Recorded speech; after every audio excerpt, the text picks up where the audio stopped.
ஆண்டவரும் அருமையாய் இயேசு கிறிஸ்துவின் நாமத்தினாலே உங்களை ஒவ்வொருவரையும் வாழ்த்துகிறேன். கர்த்தர் உங்களை ஆசீர்வதிப்பாராக. நாம் தொடர்ந்து தியானித்து வருகிறோம். எது நிலை நிற்கும், நிலை நிற்கக்கூடியவைகள் என்னென்ன என்பதை குறித்து தான் நாம் தியானித்து வருகிறோம். இந்த நாளிலே நாம் தியானிக்கலாம். ஆதியாகமத்தின் புஸ்தகம் 40ஆம் அதிகாரம் 13ஆம் வசனத்தில் நாம் இப்படி வாசிக்கிறோம். 3 நாளைக்குள்ளே பார்வோன் உன் தலையை உயர்த்தி உன்னை மறுபடியும் உன் நிலையிலே நிறுத்துவார். முன்னே அவருக்கு பானம் கொடுத்து வந்த வழக்கத்தின்படி பார்வோனின் பாத்திரத்தை அவர் கையிலே கொடுப்பாய். முன்னே அவருக்கு பானம் கொடுத்து வந்த வழக்கத்தின்படியே பார்வோனின் பாத்திரத்தை அவர் கையிலே கொடுப்பாய். உன் நிலையிலே அவர் உன்னை நிறுத்துவார் என்று சொல்லி நம்ம இங்கே வாசிக்கிறோம். அருமையான தேவ பிள்ளைகளே, இங்கே ஒரு சம்பவம் எழுதப்பட்டிருக்கிறது. இந்த அதிகாரம் முழுவதும் நீங்கள் வாசித்து பார்ப்பீங்க அப்படின்னு சொன்னால், பார்வோனுக்கு பான பாத்திரக்காரனாய் இருந்த ஒரு மனுஷனும் சுயம்பாகியுமாகிய 2 பேருமே பார்வோனுக்கு விரோதமாக குற்றம் செய்கிறதே அங்கு கண்டுபிடிக்கப்படுகிறது. அப்போ குற்றம் செய்தவர்கள் இவர்கள் தான் என்று தெரிந்த உடனே அவர்களை சிறையில் அடைக்கிறார். அந்த சிறையில் அடைக்கிறவர்களுக்கு கண்காணியாய் சிறைச்சாலையின் தலைவன் யோசேப்பை நியமிக்கிறார். இப்படி பல நாட்கள் அவர்கள் அங்கே சிறையில் இருந்த அந்த காலத்திலே ஒரு நாள் இவர்களுடைய முகம் மிகவும் வேறுபட்டதாக காணப்படுகிறது. காலை வேளையிலே யோசேப்பு இவர்களை பார்க்கும் பொழுது, என்ன ஆச்சு, உங்கள் முகம் வேறுபட்டு காணப்படுகிறதே, நீங்கள் ஏதோ கலக்கம் அடைந்திருக்கிறீர்களே, என்ன அப்படின்னு கேட்கும் பொழுது அங்கே 2 பேருமே ஒரு சொப்பனத்தை சொல்லுகிறதே நாம் அங்கே பார்க்கிறோம். அப்படி சொப்பனத்தை சொல்லும் பொழுது இந்த பானபாத்திரக்காரன் ஒரு சொப்பனத்தை சொல்லுகிறார். 9ஆம் வசனத்திலிருந்து நாம் அதை வாசிக்க முடிகிறது. அப்போ அவர் சொல்லும்போது சொல்றாரு, சொப்பனத்துல ஒரு திராட்சை செடி இருக்க பார்த்தேன். அந்த செடியில 3 கொடி இருந்துச்சு, அது துளுத்து இருந்துச்சு, பூத்து இருந்துச்சு, அது பழம் கொடுத்துச்சு. அந்த பழ குலைகளிலிருந்து நான் பழத்தெல்லாம் பறிச்சு பிழிஞ்சு பார்வோனுடைய கையில நான் கொடுக்குறேன் அப்படின்னு அங்கே அவர் சொன்ன உடனே யோசேப்பு சொல்றாரு, 3 நாளைக்குள்ளே ராஜா உன் தலையை உயர்த்தி மறுபடியும் நீ பானபாத்திரக்காரனாய் இருப்பாய். அவர் கையில் அந்த பானபாத்திரத்தை நீ கொடுப்பாய். மீண்டும் உன் நிலையிலே அவர் உன்னை நிறுத்துவார் அப்படின்னு சொல்லிட்டு சொல்லுகிறதை நாம் அங்கே பார்க்கிறோம். அதை அங்கே 20ஆம் வசனத்திலே நாம் நிறைவேறுகிறதை பார்க்க முடிகிறது. 3ஆம் நாள் பார்வோனுடைய ஜென்ம நாளாயிருந்தது. அவன் தன் ஊழியக்காரர் எல்லாருக்கும் விருந்து பண்ணி பானபாத்திரக்காரருடைய தலைவன் தலையையும் சுயம்பாகிகளுடைய தலைவன் தலையையும் உத்தியோகஸ்தரின் நடுவே உயர்த்தி பானபாத்திரக்காரரின் தலைவனை பானம் கொடுக்கிற தன் உத்தியோகத்திலே மறுபடியும் வைத்தான். அந்தபடியே அவன் பார்வோனுடைய கையிலே பாத்திரத்தை கொடுத்தான். இங்கே அந்த சொப்பன் நிறைவேறுகிறதை நாம் பார்க்க முடிகிறது. அதுவும் பார்வோனுடைய பிறந்த நாள் அன்று அங்கே ஒரு பெரிய விருந்து நடக்கிறது. அந்த விருந்தில் இவர்கள் அழைக்கப்படுகிறார்கள். இவர்களுடைய தலையை உயர்த்தி மீண்டும் பானபாத்திரக்காரனுடைய கையிலே அந்த பாத்திரம் கொடுக்கப்படுகிறதை நாம் அங்கே பார்க்க முடிகிறது. அருமையான தேவ பிள்ளைகளே, இதன் மூலமாய் நாம் அறிந்து கொள்ளுகிற காரியம் என்ன?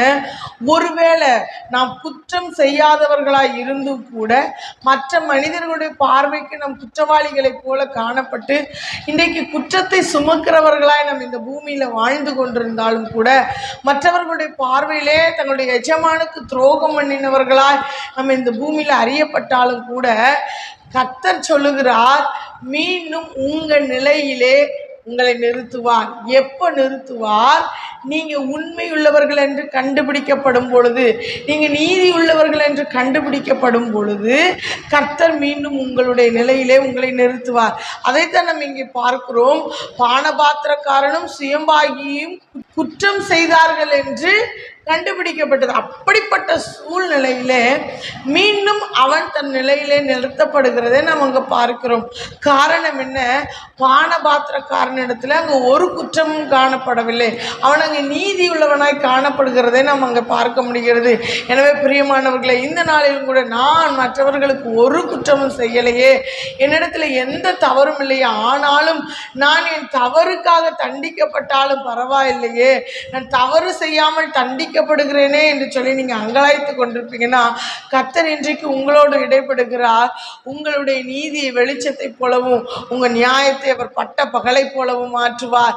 எப்படி இந்த பானபாத்திரக்காரன் நீதியுள்ளவன் என்று அறியப்பட்ட பொழுது மீண்டும் அவனுடைய ஸ்தானத்தில் உயர்த்தப்பட்டானோ, அதே போல உங்களுடைய வேலை ஸ்தலமாக இருக்கலாம், உங்கள் குடும்பமாக இருக்கலாம், உங்கள் ஊழிய ஸ்தலமாக இருக்கலாம், உங்கள் சபையாக இருக்கலாம், சமுதாயமாக இருக்கலாம், எந்த இடமா இருந்தாலும் சரி, மற்றவர்களுடைய பார்வையில் நீங்கள் குற்றம் சுமத்தப்பட்டவர்களாய் குற்றத்தை தங்கள் மேல் சுமந்து செல்லுகிறவர்களா இந்த பூமியில நீங்க வாழ்ந்து கொண்டிருந்தாலும் கூட நீதி செய்கிற கர்த்தர் கட்டாயம் உங்க வாழ்க்கையில நீதி செய்வார். மீண்டுமாய் உங்க நிலையில உங்களை நிலைநிறுத்துவார். வேதம் சொல்லுகிறது, மெய்யாய் நீதிமானுக்கு பூமியிலே பலன் உண்டென்றும் நீதி செய்கிற ஒருவர் உண்டென்றும் மனுஷன் சொல்லுவான். காரணம் என்ன?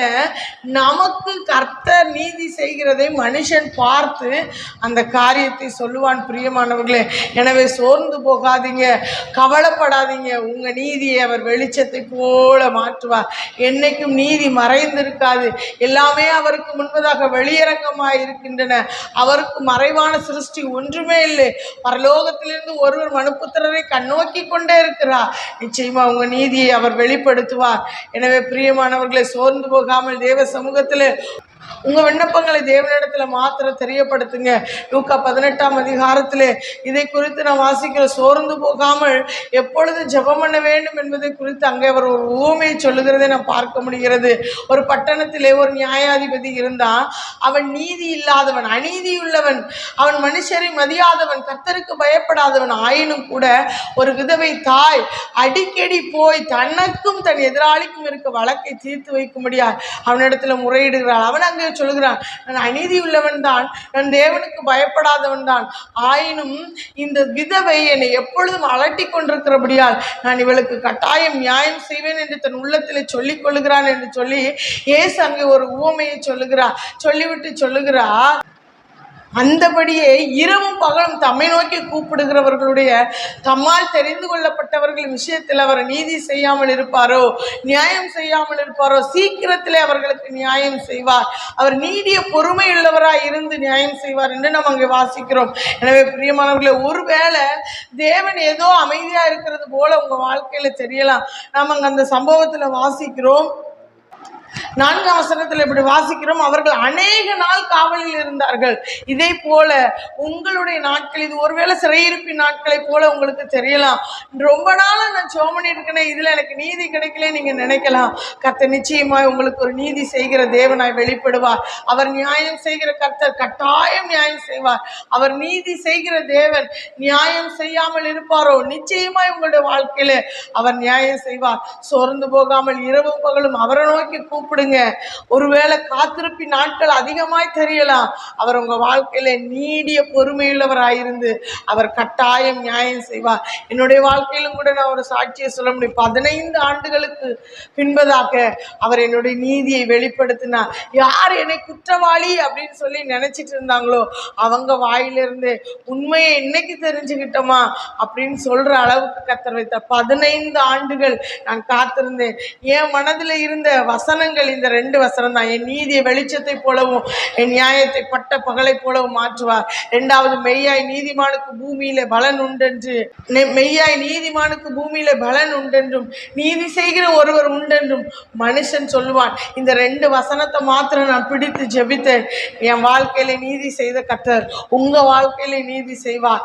கட்டாயம் அவர் நீதி செய்கிறவராய் உங்க வாழ்க்கையில வெளிப்படுவார். மீண்டும் உங்க நிலையிலே உங்களை நிலைநிறுத்துவார். அது எந்த இடமாயினும், எப்பேற்பட்ட மனிதர்களாக இருந்தாலும் உங்க நிலைமையில உங்களை மீண்டும் நிலைநிறுத்துவார். ஜெபிப்போமா?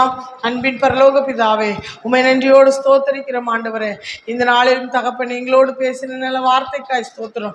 யாரெல்லாம் என்னுடைய நீதி மறைக்கப்பட்டு விட்டது, என்னுடைய நியாயம் வெளிப்படவில்லையே என்று அங்கலாய்க்கிறார்களோ அவர்களுடைய வாழ்க்கையில கர்த்தர் நீர் நீதி செய்வீராக. நியாயத்தை வெளிச்சத்தை போல மாற்றுவீராக. பட்ட பகலை போல வெளிப்பட பண்ணுவீராக. தகப்பனே, நீதி செய்கிற தேவன், நீங்க கட்டாய நீதி செய்வீங்கப்பா. அதை ஜனங்கள் புரிந்து கொள்ள கர்த்தர் உதவி செய்யுங்க. யாரெல்லாம் இப்படிப்பட்ட சூழ்நிலையில கடந்து போகிறார்களோ அவர்களுடைய வாழ்க்கையில என் தேவன் நீதிபரராய் வெளிப்படும்படியாய் நாங்கள் ஜெபிக்கிறோம். உன்னை கரங்கள்ல தாழ்த்தி அர்ப்பணிக்கிறோம். இயேசு கிறிஸ்துவின் மூலம் ஜெபம் கேளு நல்ல பிதாவே. ஆமேன், ஆமேன்.